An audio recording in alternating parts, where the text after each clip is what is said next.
ladies and gentlemen.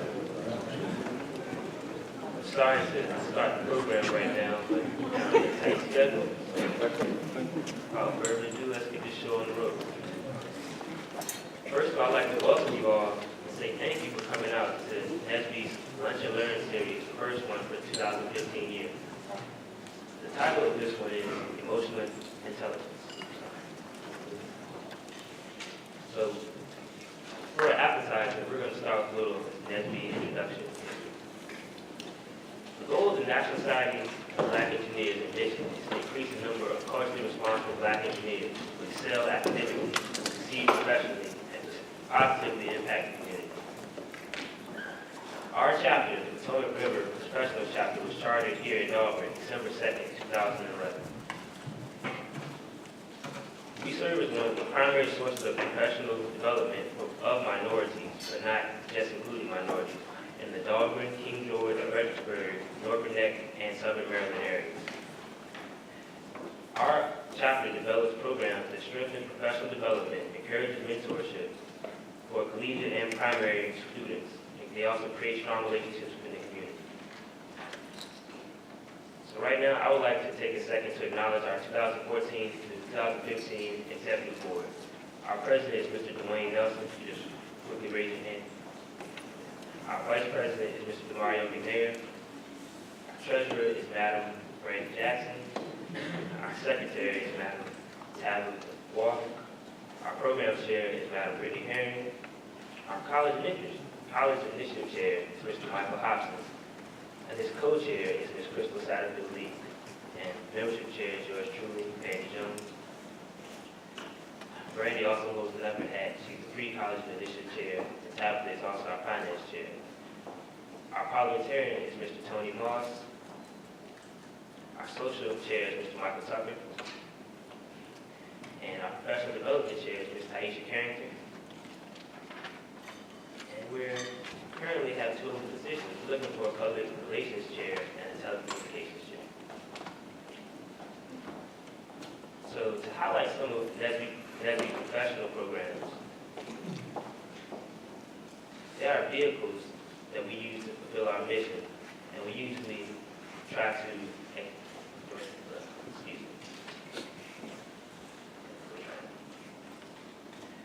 Our professional programs are based on helping Black engineers excel academically, succeed professionally, and positively impact the community, which aligns with our mission. We provide these programs to support NSBE doing entrepreneurship, technical excellence, professional development, community impact, college initiative, pre-college initiative, and chapter development.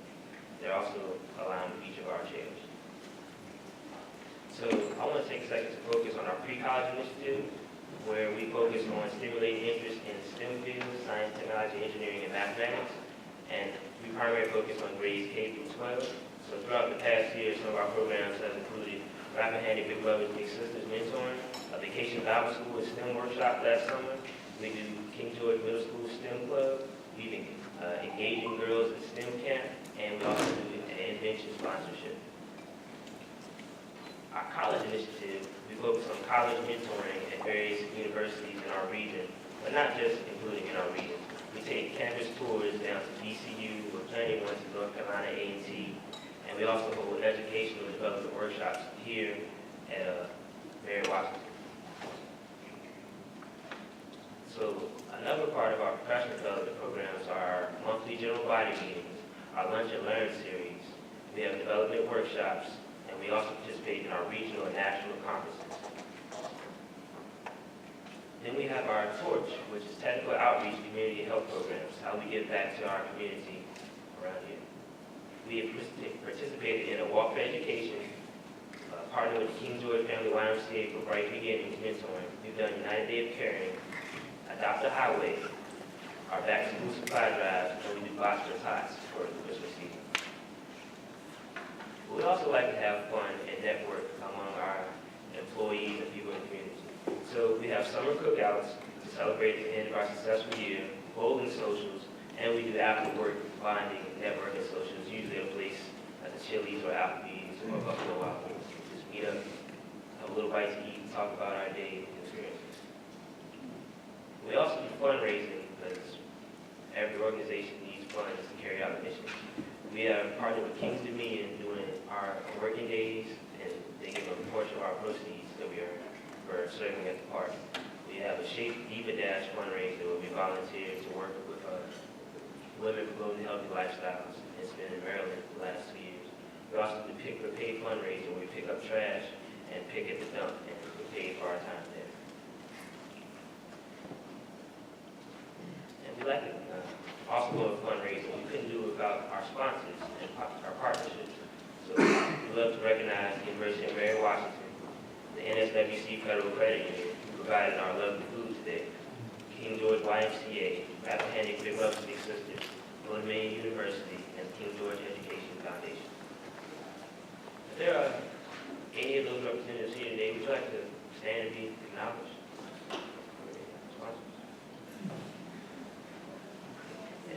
Thank you.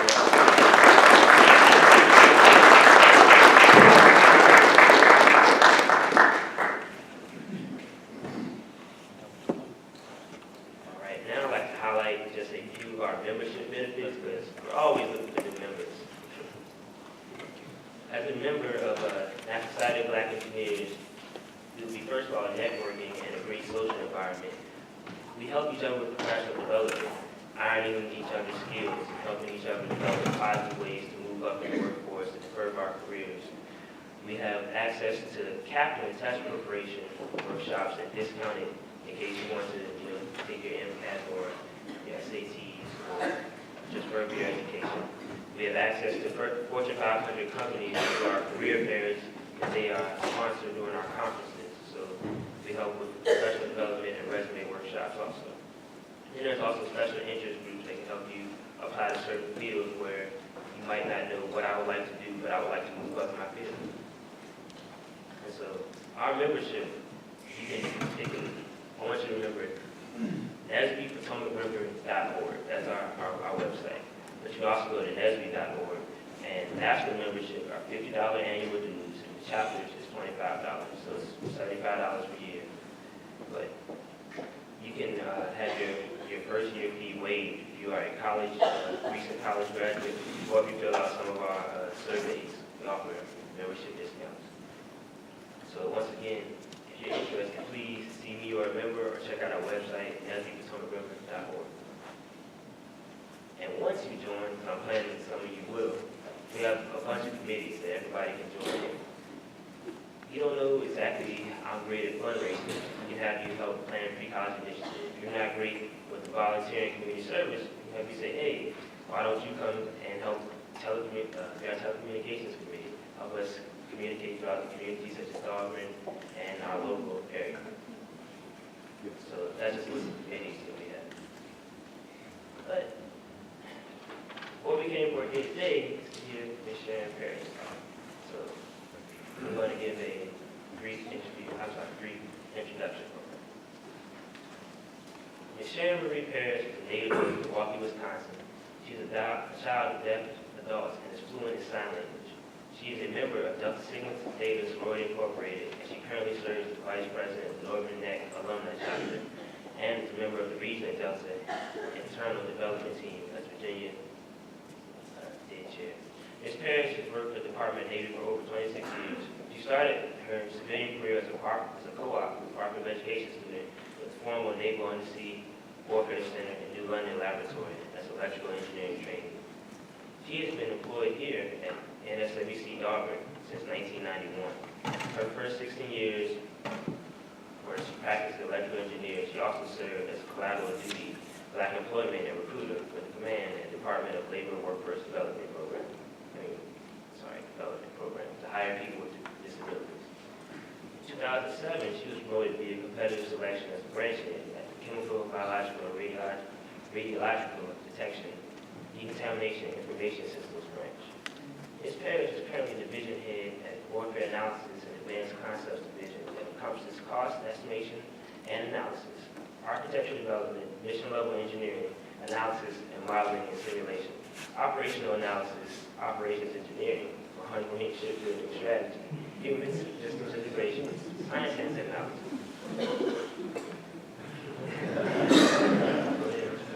Ms. Parish holds a BS in electrical engineering from CE University, and she also has an MBA in public administration concentration from the University of Mary Washington.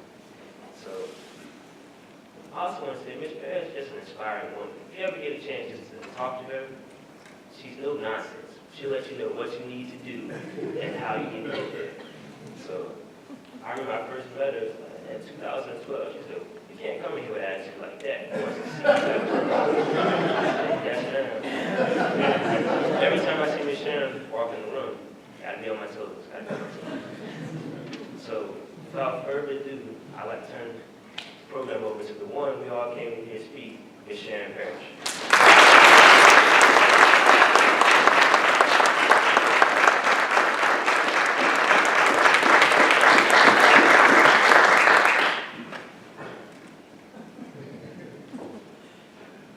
Wow, good afternoon.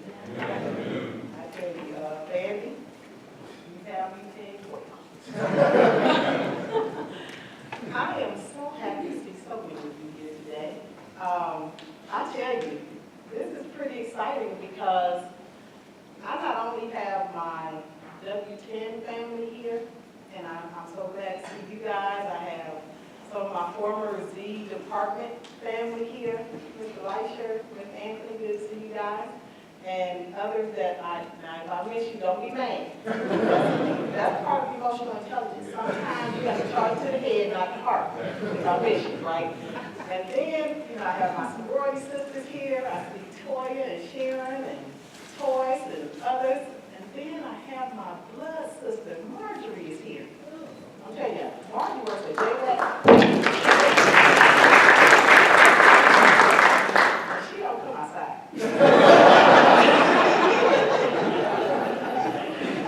And so, when I walked in, I saw Billy Joe, and I saw Marjorie, and I said, "Hey, my sister is here." And she said, "You didn't tell me."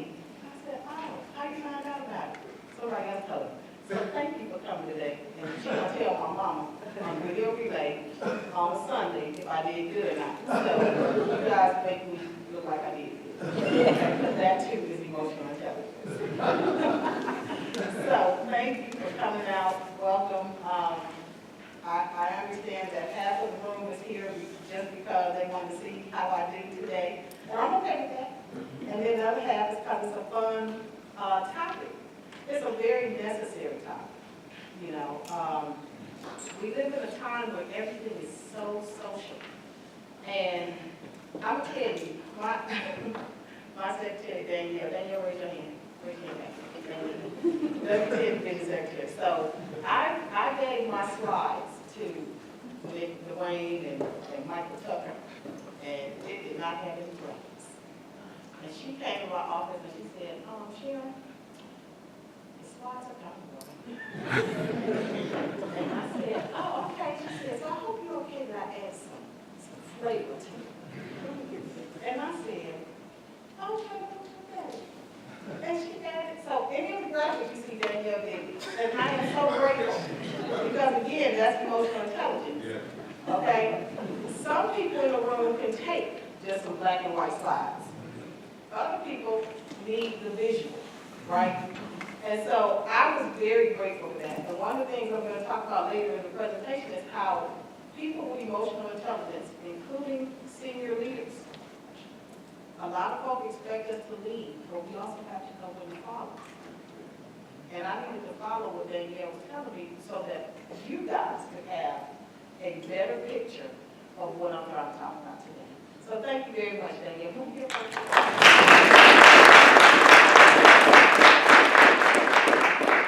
She keep me right.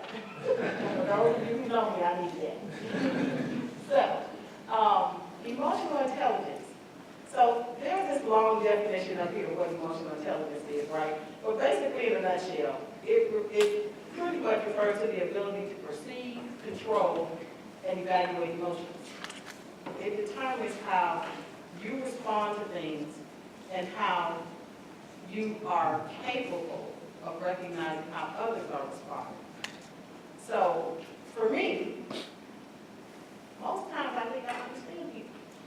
But I'll tell you something, growing up in a deaf environment, and Marjorie can attest to this. Deaf people live in a very black and white world.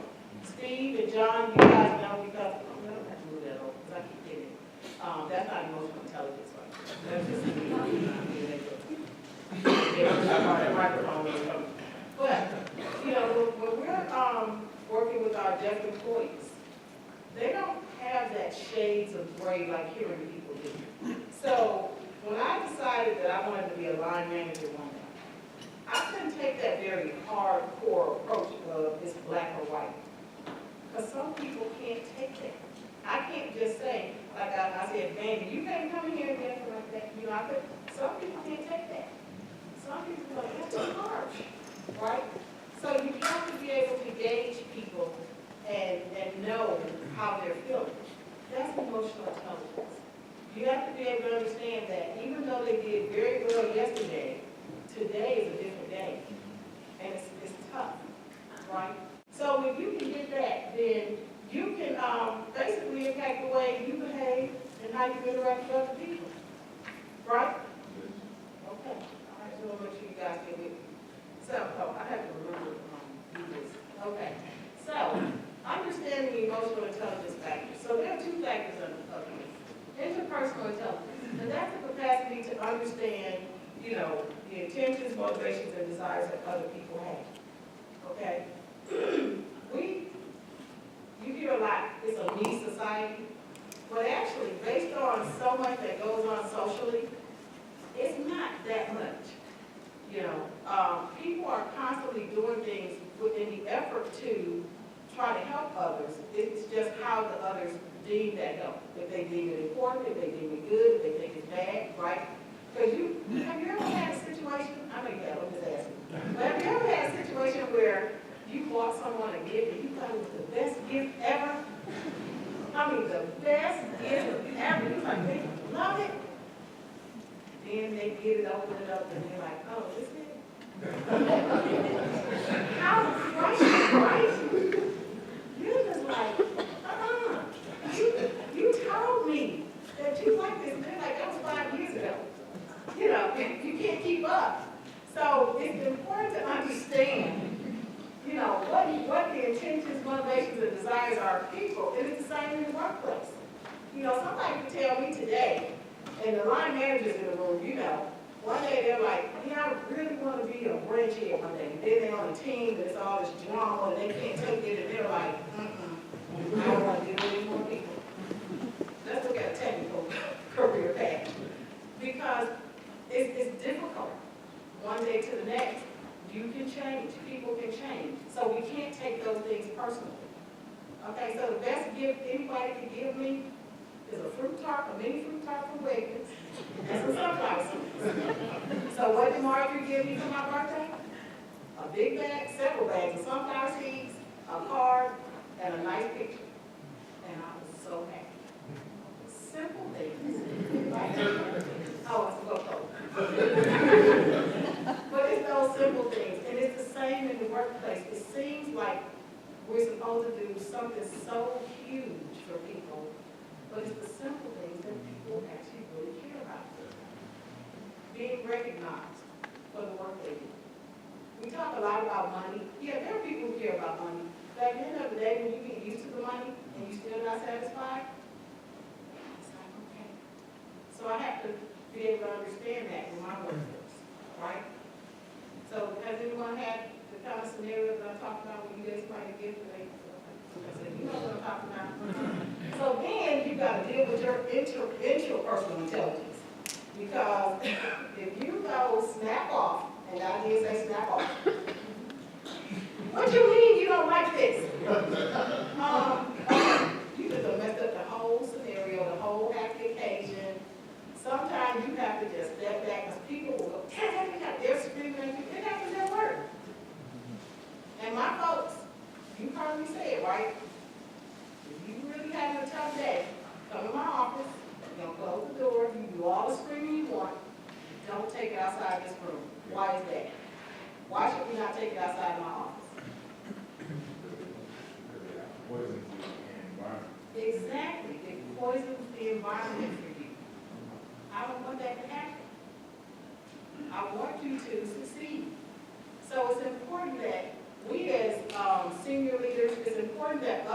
who are mentors to folks, that they have that safe place to go to. And I have a safe place.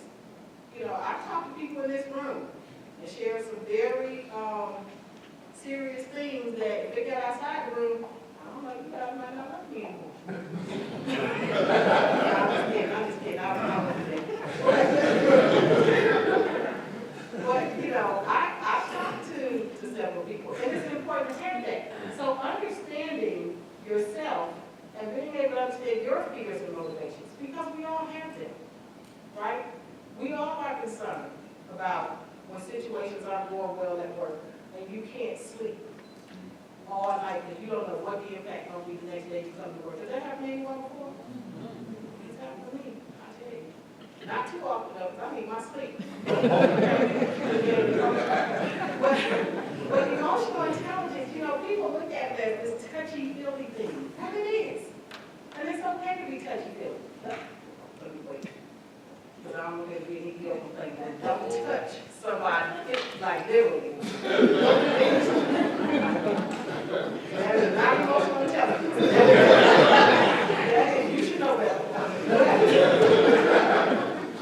But understanding how people feel, you know, understanding and having compassion. And what does it do for you? It builds you up. It strengthens your character. It strengthens your resolve, and even your intellect, because you know how to interact with people.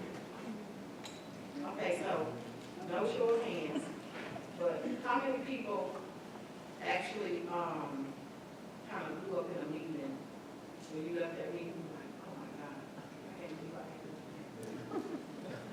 I've done it. And I had kids that I talked to. I think Howard Kids started talking to me one time.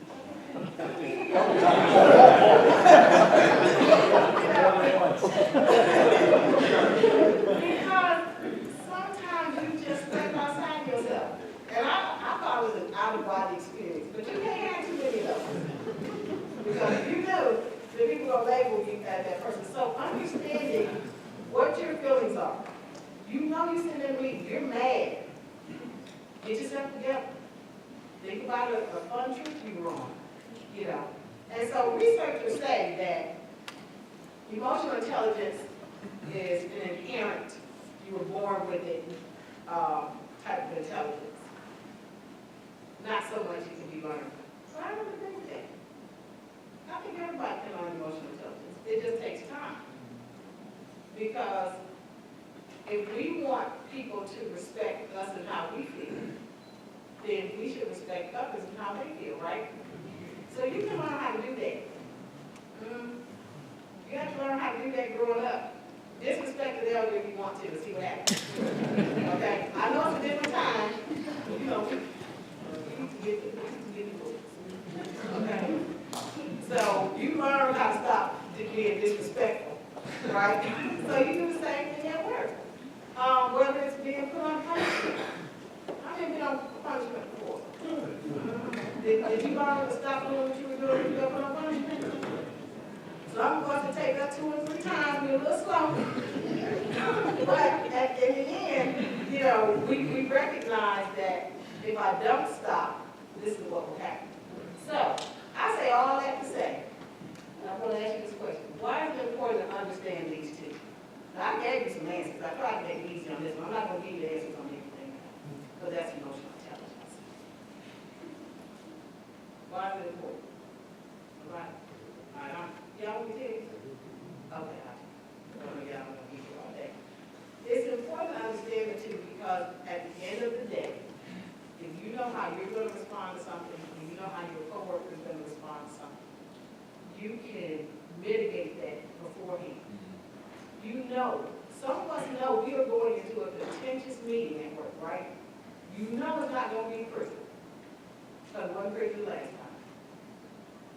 How are you going to adjust yourself to be able to make that meeting better? To diffuse the situation, right? Has anyone had that before? Had to think about it before they went into a meeting? Yes. I know you have. Oh, yeah. Absolutely. Because it's hard, you know.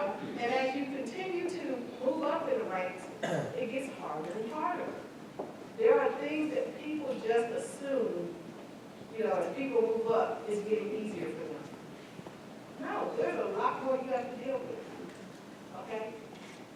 Steve Anthony, you just got promoted from grandkids to division head. You already seeing the difference, don't you? Absolutely. I know you do.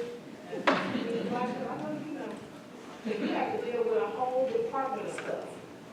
You know, you come into work one day and you thinking, oh, I'm gonna do this, and this. And then you get blindsided. Can you scream at people when you get blindsided, or you gonna try to get yourself together and go work out this problem? That's why it's important to understand it. Anybody else want to chime in? I'm gonna get enough on myself? Okay. I can carry the discussion there. It's my presentation, so I'm all right. So, how many of you have emotional intelligence test 1? How many of you? Okay. So, emotional intelligence test 1. I'm gonna get to you test 2 people. Don't worry, I won't leave you out. But that will be for emotional intelligence because we can feel that. Okay. So, how many of you actually completed? Oh, great. Okay, so I can give you some answers. Now, look here, don't cheat.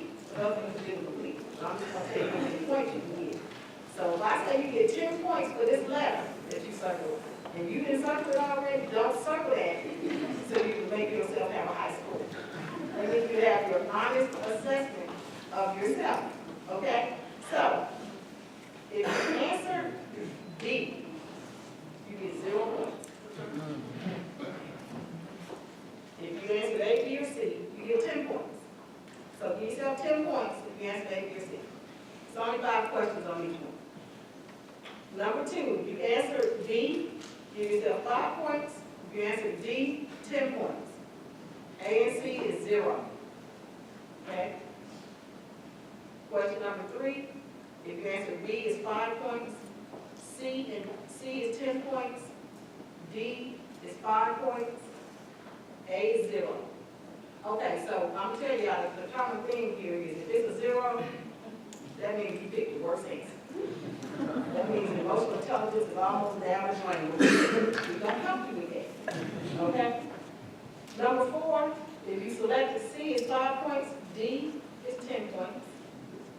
And number 5, if you selected B is 10 points, and D is 5 points. Okay? So, if you tally that up, I'm not going to ask anybody for their score because I don't want to shame anyone. Or you might just be a superstar. And everybody will come to you about their emotional intelligence situation, and then you're going to be like, what did she do? Okay, we don't want that. But if you get 4 out of 5, 5 out of 5, you have high emotional intelligence. Anything below that, will be just reading material. Okay? Because we want to help you have emotional intelligence in work. You know, some of us have been around long enough to remember how if you were like a super high IQ person, you were like that super technically astute person, but you were mean and crabby all the time, you got promoted. I don't know that's happening so much these days. You guys remember when there were admirals who would scream at people? Some of you been in a room with them? And what happened? You just shut down. You might still be sitting there, but are you really hearing this person?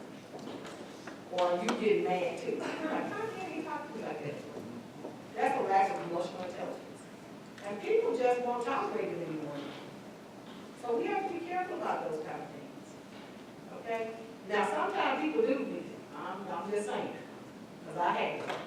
You know, I'm like, well, I heard you all outside your office. Oh, let me bring that down some. I'm still giving some. Because you're trying to help people. Because some people need that very direct approach. And that goes back to the previous slide where I was talking about the importance of knowing people, understanding what their motivations are. Right? So, you guys still with me? All right. I'm going to leave y'all as far as some of my questions. Because that's emotional intelligence. Okay, let me get out that. So, the perception of someone having a high IQ and someone having a high emotional intelligence. These are perceptions. They are not rules. right? So of all the people you know who are like super duper smart, do they pick on this high IQ side? And there are people who are, you know, that fun, lively group, and you like, how did they get this job? They are not smart, but they fun. So, you know.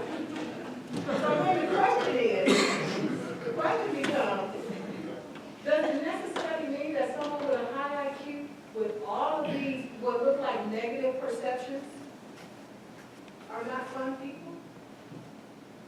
That they don't know how to go out and have a good time? So you treat them like, I don't know, some piece of gum on the bottom of your shoe? Because all they know how to do is walk around and talk about how smart they are? Well, no. That's important to them. And then, on the flip side, the high emotional intelligence people, you're like, those people I wouldn't be around. Up until the moment you need them to provide you with a product to keep the work going, and they don't. You're like, you know what, I don't feel like all that laughter right now. I need you to give me this piece so we can get this project delivered in the proper amount of time, right? But does it mean they're not smart? No. It's just that they do things in their own time.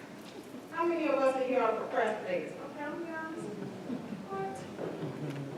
I was up till 12:30 last night because I didn't do what I was supposed to before such time. That's my fault. But I can't come in here and be like, oh, I'm so tired, y'all just work with me. No, I gotta give you this presentation and make it, you know, stuff that y'all feel like you can waste your time. Right? Come in here. Oh yeah, Mr. Cornelius Place. Yeah, he started my day off all bad. Coming in my office about some stuff. Like, you know, I got this to do that. Yeah, but we need to talk about this. But that's what you have to do. You have to get it done, no matter how you feel, no matter what's going on. And somewhere in that conversation, Cornelius said to me, Sharon, I'm going to need you to stop thinking like this and look at it like this. That's emotional intelligence. Okay? Because he's trying to help me to understand what he's saying. And I got it. I still don't like it. But I got it. We're going to move forward. He got the better plan. Right? That's emotional intelligence. If you're walking around saying, I'm supposed to do it my way, blah, blah, blah, blah, that's all they hear is blah, blah, blah. It's like that, the teacher on Charlie Brown, blah, blah, blah, blah. Why Charlie Brown can't kick that football all week? Right? Because he don't understand what the teacher tells him on how to kick the football. That's what I can't just conclusion on. See, I had these kind of conversations with myself. It's a good time. You don't know me. But it's those type of things that you got to understand that where people are, who they are. But if you want to progress, you got to get a mix of this. You got to have a mix. Okay?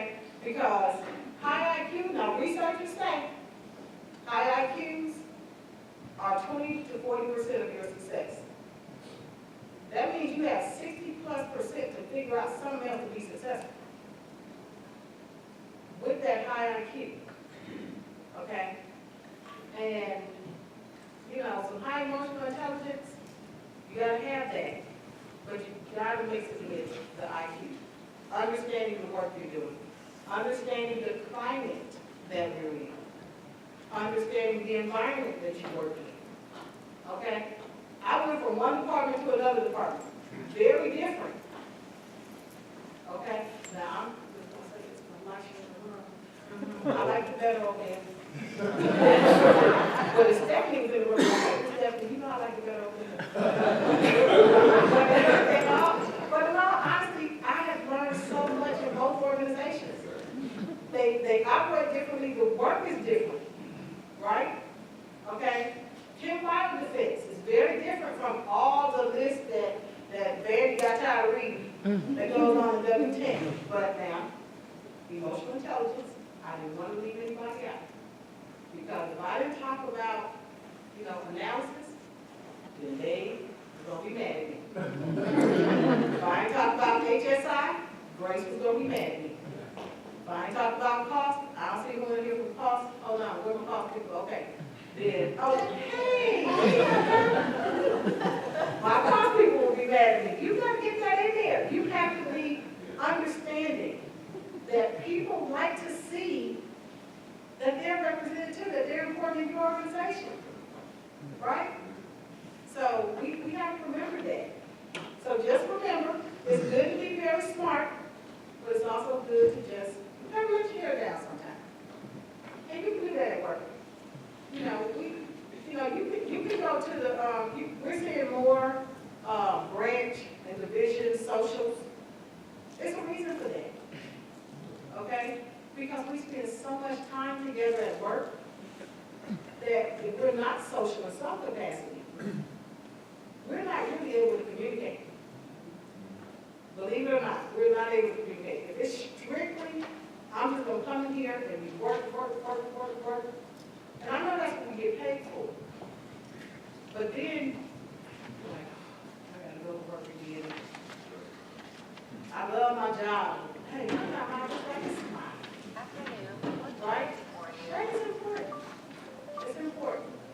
So, do you have, are there any questions? You guys can interrupt me at any time. I don't get mad or nothing like that. All right, are you guys getting anything out of this? Yes. Okay, all right. Now, Debbie, I'm working on it. I'm trying to get it in. Debbie came to see me give y'all some entertainment and some information. And I'm going to do that for her. Because that's emotional intelligence. Okay? So, emotional intelligence, you have models and attributes that we look at, that researchers look at. The first is the ability model. Oh, and see this graphic, again, Danielle did that. And she put it on the camera. Because for visual people, you got to see that. I know it's hard to see it on the screen, but when they see it in email, you'll see what I'm talking about. So, the ability model. That focuses on the individual's ability to process emotional information and use it to navigate in a social environment. So, when you came in here today, you saw some people you hadn't seen in a while, right? Did you say, I just don't hear like that. It used to be cuter 20 years ago.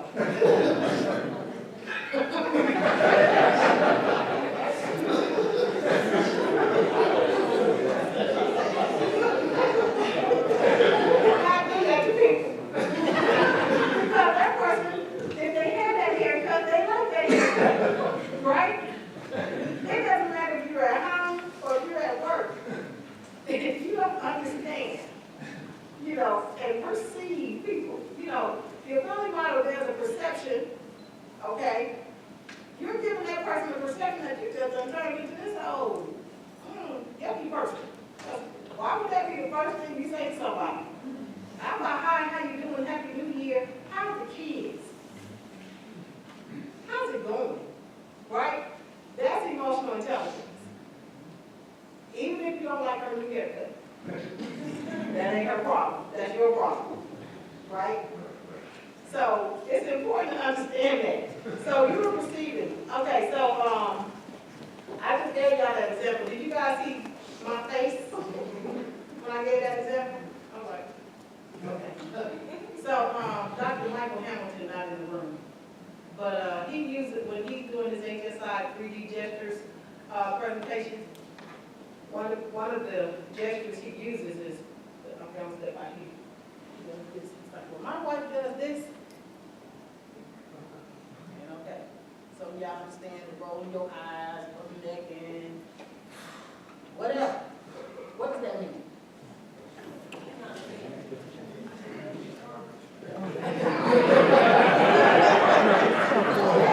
That means honey not happy. Does honey have to say, I'm not happy? If honey has to say, I'm not happy because you couldn't get all those gestures, something wrong. It's the same at work. You sit in a meeting, a topic comes up, the conversation, kind of shifts. And next thing you know, you see people squirming around in their chairs, right? You're like, I'm watching. Now, usually I tend not to pay attention to stuff. But at work, in a meeting, I definitely do. Because it tells a lot of things. So if they're squirming and they start doing this, and,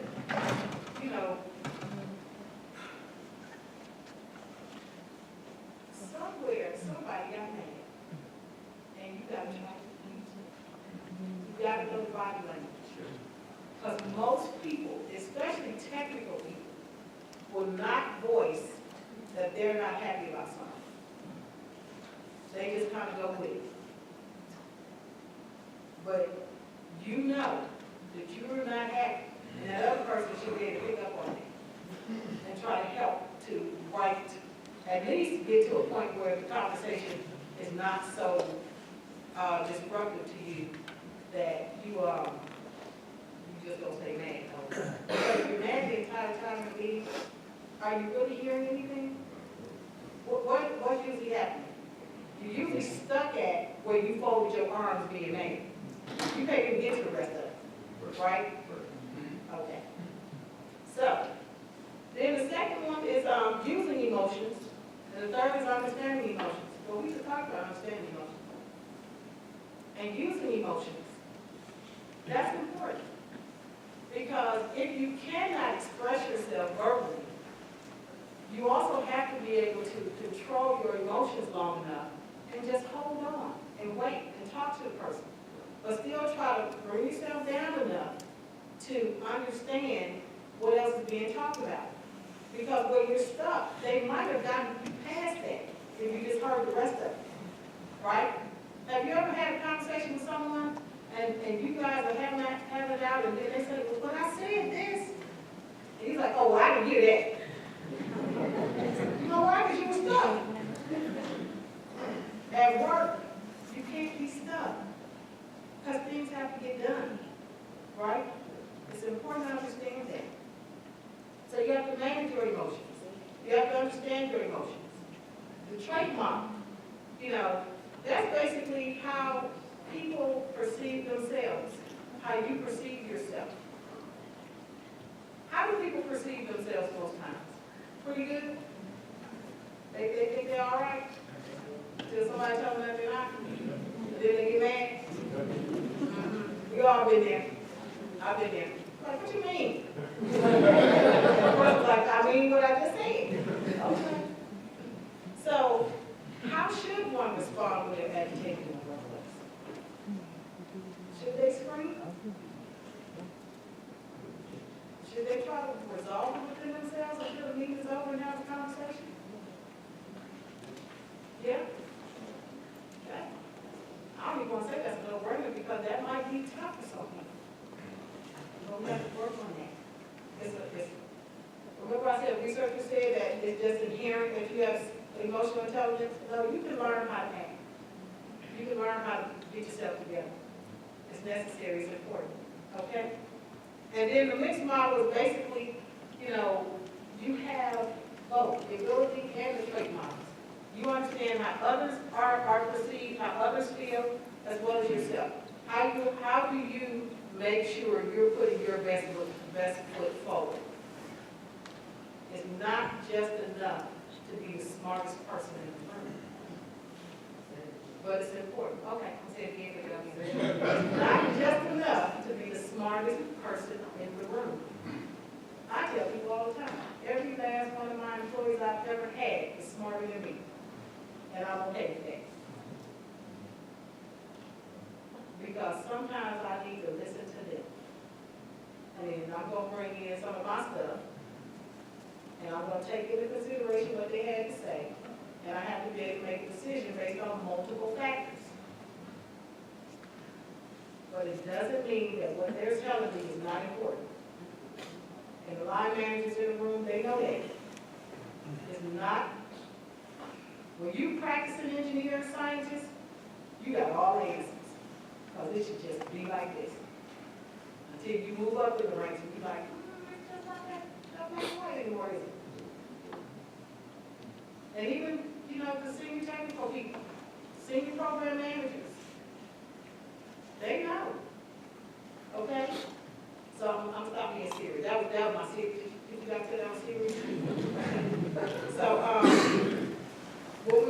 So then we need to talk about the attributes, self-awareness, okay? And that diagram, self-awareness is basically just understanding strengths, weaknesses in yourself. Self-management, well, that helps you to learn how to control yourself, control your emotions. You know, these are self-explanatory. Social awareness. You have to be social. You have to understand that what you put on Facebook can affect you at work. So I'm putting it on Facebook. That's good. I like your number better. They told me 4 minutes. You said 5. I like that better. That's emotional intelligence. Okay. And then relationship management. This is the one that I really want to talk about in this attribute. We develop relationships with people, even at work. Some of them are our friends. We have sponsors that we have to develop relationships with because why? We want them to come back to us and keep funding us to do good work. If you're doing crappy work, what usually happens? They're going to go find somebody else to do it, right? We do have competition. APL, CNA, SPA, other warfare centers. We do have competition. But it's the same if your attitude is nasty. You go in a room and you have an attitude and you tell the sponsor that he or she is stupid. Because we have had people do it. Then you might as well go and prepare to find yourself some more work. Because no matter how great you are, because you done read all the press, you know, we like to read all the good press about ourselves, right? None of the negative press. Oh, you're great, you're this, you're that, all these wonderful things. So I can just act like this because I'm on that. No, you can't. That sponsor will leave you. They don't care. And then, but who does that hurt most? The work you and the rest of the workforce. Your team. Your branch. People got to go find new work. That's not easy. Line managers in the room, how easy is it to go find new work for your employees? Okay.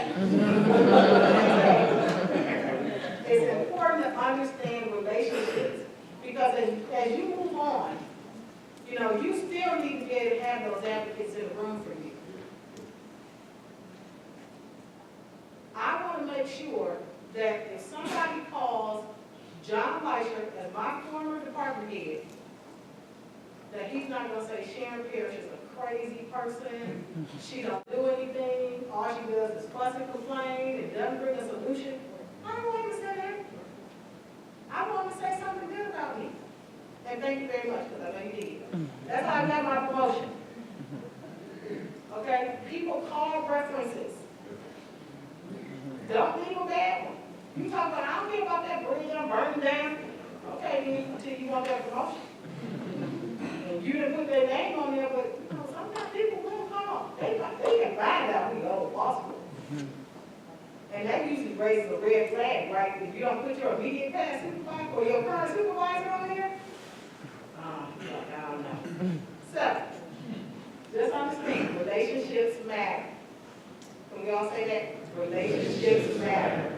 Okay, thank you. Now, I'm not going to go through all this because you can read. Reading is fundamental. That's emotional intelligence. I assume everybody can read. So, why do you need emotional intelligence? To manage your own emotions.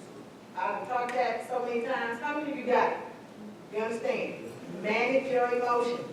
Check yourself. Get your mind right. All those things. You know, folk in the room who know me, if I say, all right, that means I'm done. I heard you. I'm good. I'm going over here. We're going to move forward. To be able to lead others effectively. Who do people like to work for? Somebody who treats them just like if I get to come get a job done, or somebody who actually cares about them and the work that they do.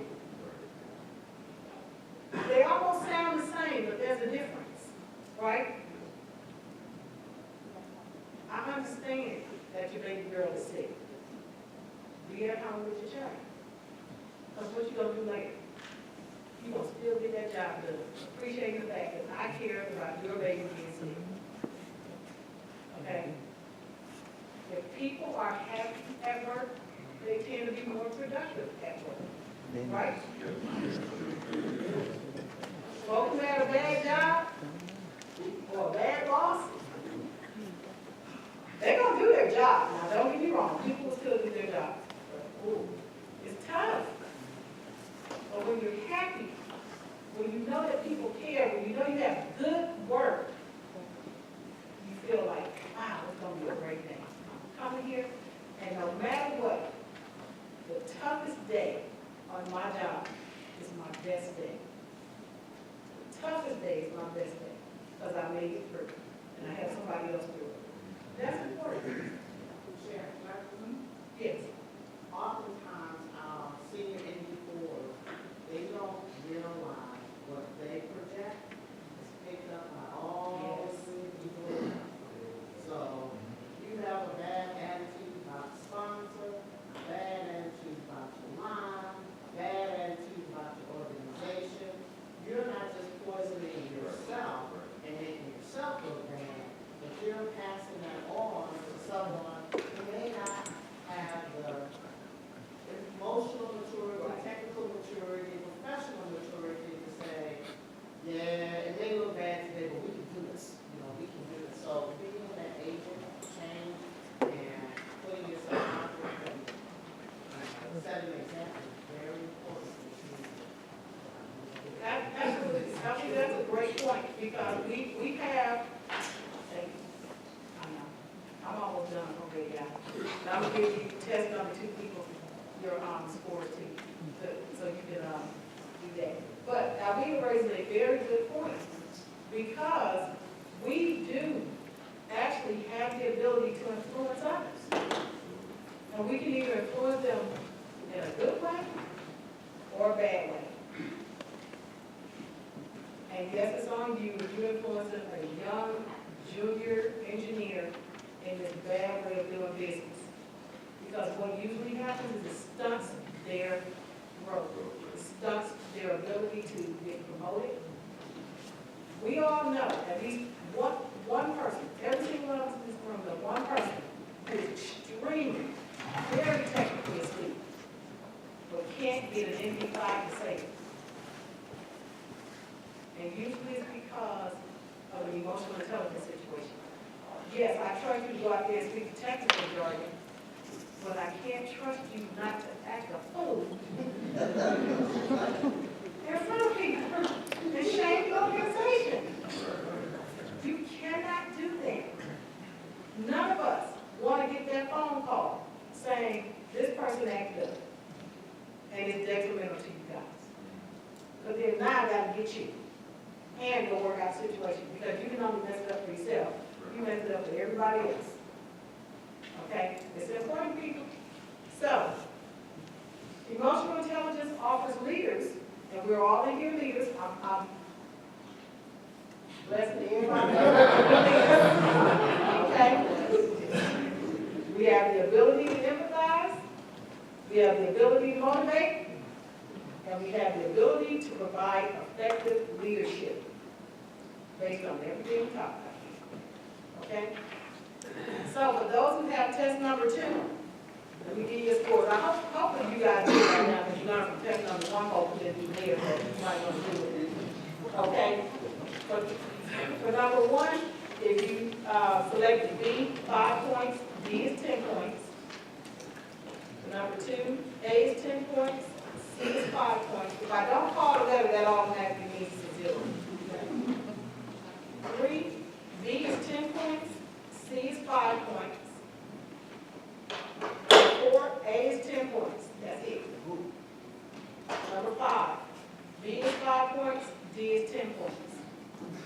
If you scored a 4 or 5 out of 5, you have high emotional intelligence. Everybody else, you're going to learn how to get something.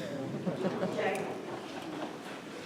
So, how do you boost your emotional intelligence? There are consequences. And again, you can read, I'm just sum it up, but I got to be off stage. So I take too much time. That's how emotional intelligence. You need your time. Okay? But basically, the bottom line is there are consequences.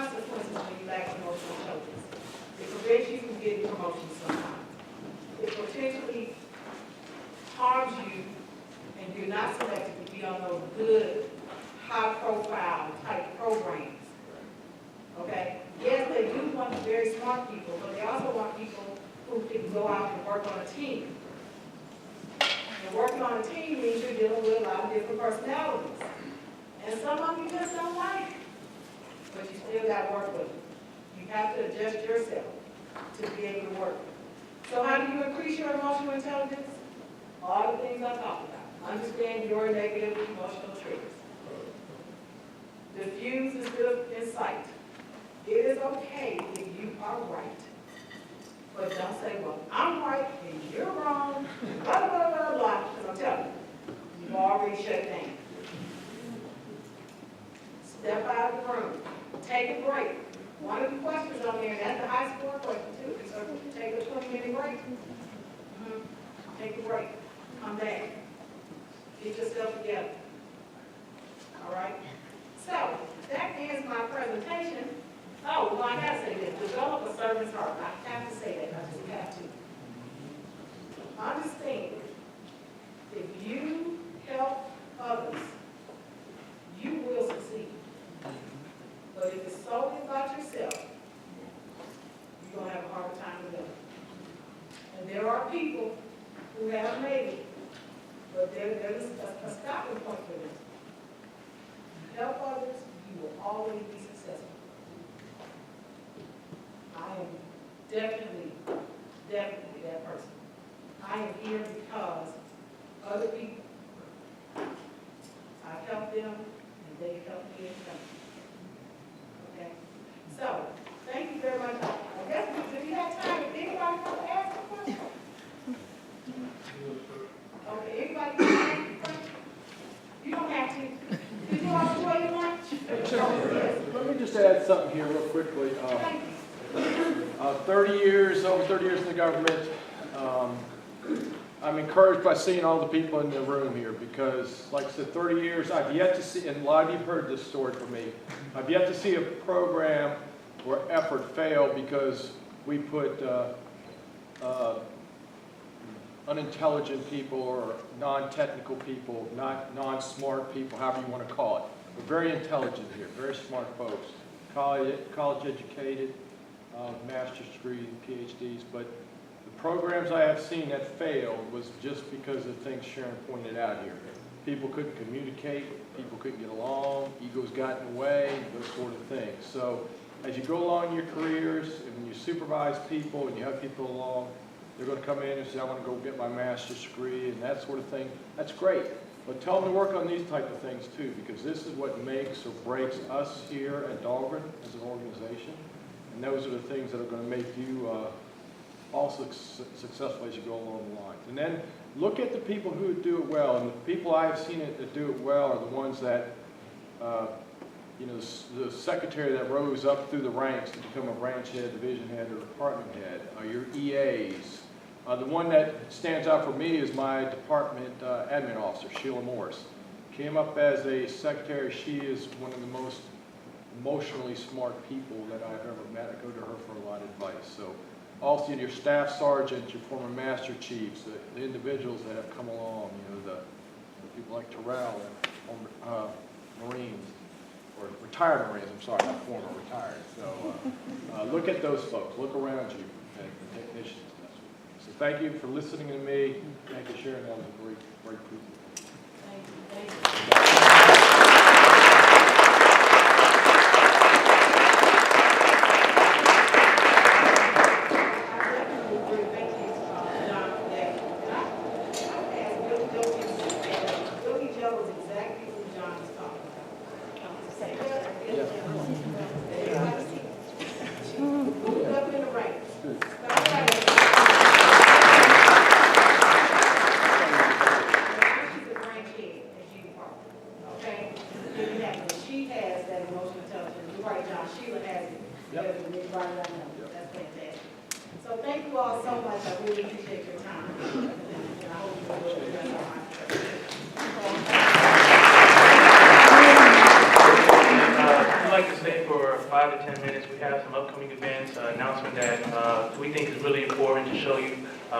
How we impact the community as an organization. But first, we'd like to present an award on behalf of the National Society of Black Engineers Becoming Professionals to Ms. Sharon Parish for supporting our professional development program.